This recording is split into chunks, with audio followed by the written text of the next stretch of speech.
Here in Central Texas, the hot and dry weather really taking a toll as we look ahead to tomorrow. High fire danger for Austin and eastern Travis County as well as for Fayette County. And unfortunately, I don't really have any relief in terms of rain in that forecast. Burn bans in effect from Burnett County, points off to the east. There were a few fires between yesterday and today, small ones, but any fires that start could really rapidly spread, so just be careful.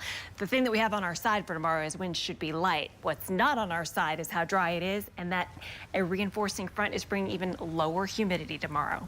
Speaking of dry, 33 days in a row without measurable rain, but nowhere close to the record. Top of the list, number one, 65 days. That ended in August the 30th of 1993. Right now we're at 39th longest dry streak. As long as it is, we could be a lot worse off. Outside right now, 77 degrees. I gotta tell you, tomorrow when you wake up, it is going to be crisp, cool, comfy, courtesy of this. It's a backdoor cold front. It pushed in the last few hours. What it's doing is unfortunately deflecting Milton toward Florida.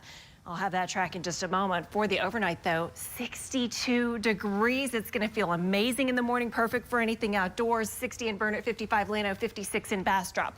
But dry air also heats up really readily, so I'm forecasting 95 tomorrow, 1 degree away from the record of 96 degrees. And here's how we get there. Already up to about 83 by noon and 90 degrees by 6 p.m. So across Central Texas, hot and dry. There is hope for a cold front that'll actually bring cooler air, but it's about a week away. Milton still a Category 5, 160-mile-per-hour winds continuing to make that beeline toward Florida, but a subtle shift in the track might actually spare Tampa Bay the worst. Specifically, the latest track pushes it closer to Sarasota, just a little bit farther to the south, and we talk about the worst part of the storm being the dirty side of the storm, and that's going to be to the right of the track. Tampa's here, Sarasota's there, so we're hopeful that the worst case scenarios, because of the vulnerability here, might not happen. Still 10 to 15 foot storm surge expected, 10 to 15 inches of rain still expected, all the while we